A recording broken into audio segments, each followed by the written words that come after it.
I've been procrastinating making a video for a while now, so I feel like at this point I should really just get it done with so I could continue on in this series.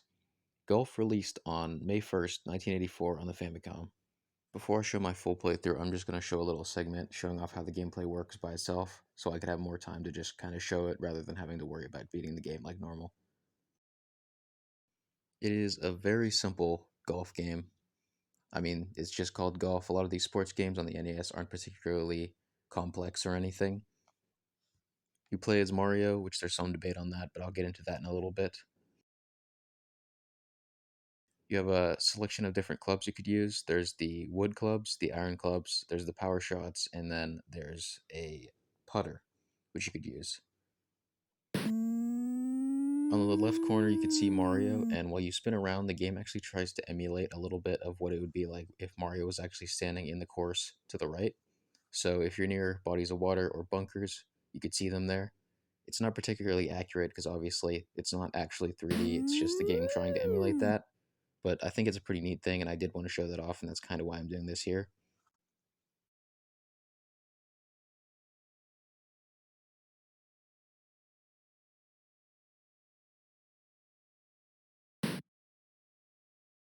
When you get close enough to the hole, you'll go to the putter mode, which works a little bit differently. You can't switch clubs anymore, and you just have to try to get as close as you can to the hole. The game keeps track of eagles and bogeys and birdies and all that stuff, but there is no hole in one, even if you can somehow manage to get it, though it's pretty difficult to be able to do that. If the ball falls into the water, then you get water hazard, and you get an extra shot added to your score. If it falls into the bunker, then you'll just have half as much power in the next shot that you try to take, and you'll usually want to use one of the power shots. This is the actual playthrough I went through with the game to show that I beat it. Unlike a lot of more modern games, there is no sort of pointer to show exactly where the ball is going to land. You just need to get used to how far each of the different clubs shoot, and that's the only way to be able to tell. It takes a lot of practice to get used to that. In terms of control, the further left that the arrow goes shows how much power you're going to put into the stroke, and then whenever it's going back to the right, that's how you determine the curve. So the further left you go, the further right the ball will go, and the further right that it goes, the further left the ball will go. So it's kind of backwards. If you hit in the middle, then it's a slightly more powerful shot that heads straight, though you also have to account for wind, which can be in any direction and can go up to 15 miles per hour. My goal for this game, because the game doesn't actually have like a direct ending to show off that you've done anything in particular, but I did want to have it so I got underneath the overall par. So for each individual hole, it doesn't matter as much. I didn't care that much, but overall, I wanted to have my score be below 0, which I ended up doing. Only by 1, though. I had -1 by the end. So I didn't really master this game. I just got barely good enough to consider how I would end up beating it. There are 18 holes total, which always go in the exact same order. There's no sort of variation in that. And so once you've played them, you kind of have played all there is in the game. Something interesting I didn't know about until I looked at the manual of this game is that there's actually a map showing off how each of the courses are laid out beside each other within the world of the game, which doesn't really do anything, but I do think it's pretty neat to have. Each of the different clubs in the game also have a little chart in the manual that show off how far they'll go generally. I'm not sure how accurate this actually is because I tried testing it out with 0 mile per hour wind, and a lot of the time it just didn't work out like that. I mean, it's close, but it's not exactly perfect, so I didn't actually use that to determine any of the shots that I shot. I just got more used to it. When I first started playing this game, I was actually enjoying it quite a bit. It's a very big change of pace compared to a lot of the other games I've been playing. It's pretty much the only one where I could stand still for a couple seconds without having to worry about dying. But the more I tried to focus on getting a lower and lower score, I kind of got frustrated. That's more my fault. That's not something I have an issue with the game itself. That's just how I am whenever I play games. I get a little bit too perfectionist about it. This is nowhere near the only golf game we're going to be playing. This is nowhere near the only version of this specific game that we're going to be playing. There's also 2 arcade ports of it for the Versus system. There's PC ports for it, and just even not counting just this game, I think there's a couple other NES golf games to play, and then of course later on there's going to be way more golf games which are going to take up a lot of time. So I would say probably like 30% of this entire series is just going to be golf games, a lot of which take a really long time to do all the content in.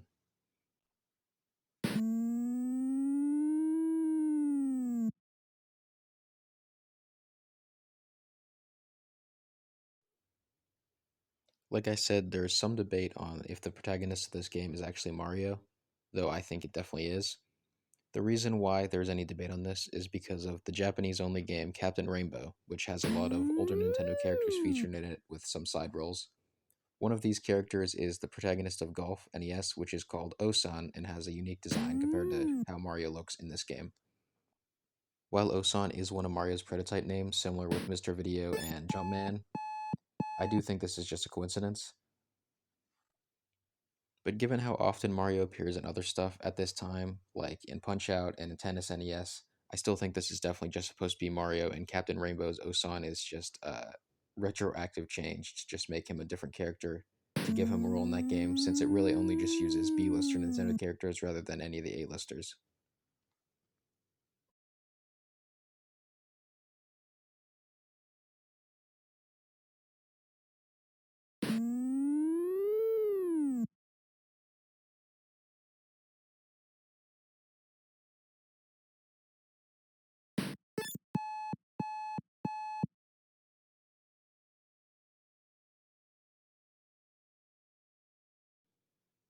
Hole 8 kind of confuses me because it looks like there's two paths you could take, with the one going in between the trees being a little bit harder, but you pretty much always just want to do that one. I see no reason why you would go through the whole side right one.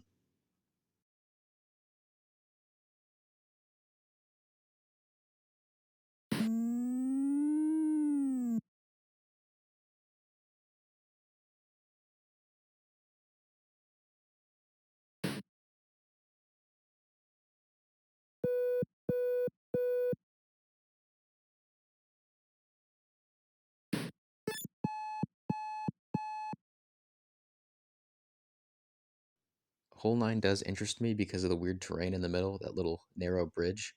I wanted to see how the game tries to emulate that with the little portrait to the left with Mario. So at the end of the video, I do go over there and try to use putter shots to see how it tries to emulate that, and it does it pretty weird.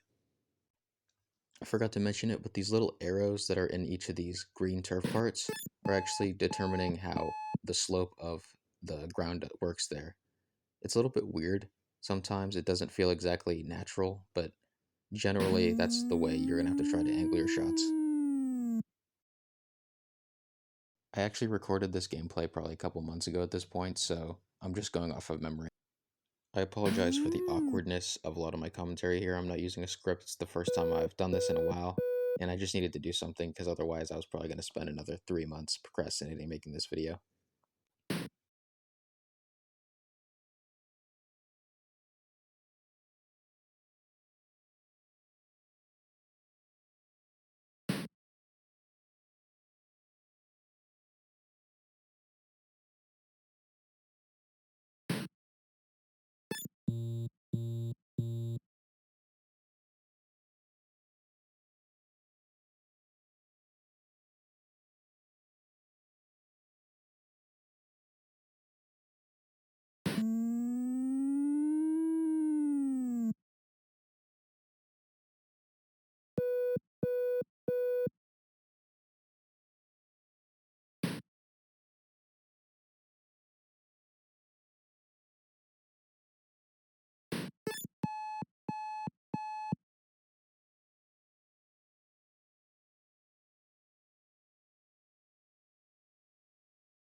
Now for hole 13, thinking about this from an in-universe perspective, I feel like this would be the worst golf course to ever actually play on, because you'd have to get like a boat to travel in between each of these different parts.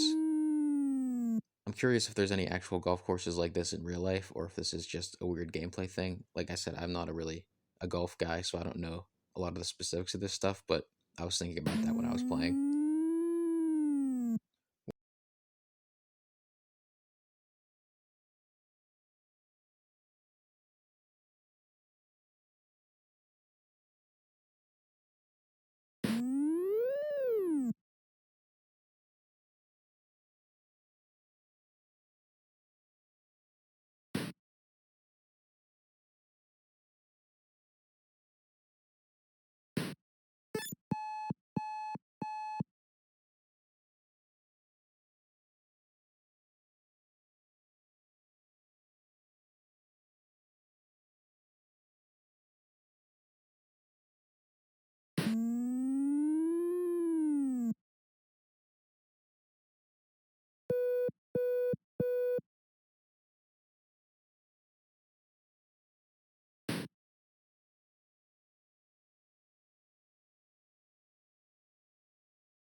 Once you finish all 18 holes, the game kind of just ends with no fanfare. It doesn't matter what your score is here, it's going to be the exact same no matter what.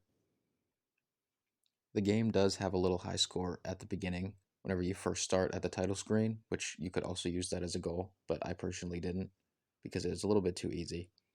And here's me just showing off how the game emulates the weird terrain here with Mario's little portrait on the left. It doesn't actually accomplish all that much, I just thought it was a little bit interesting to show off.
And finally, there's the two-player mode, which is divided into stroke play and match play. Stroke play is just determined by the amount of strokes you take total, and then the match play gives you a point depending on if you beat a hole or not.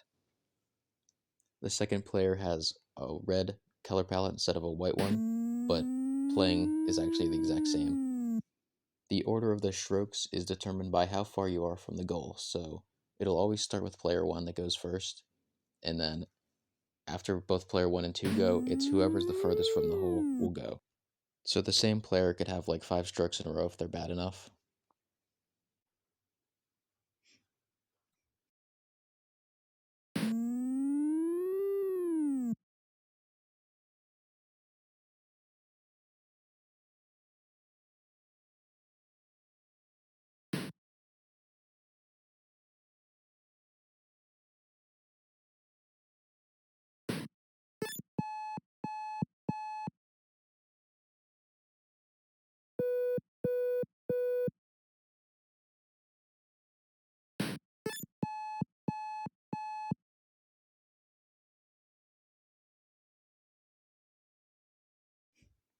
And once you beat the mode, once again, there's no sort of fanfare for anything, it just ends.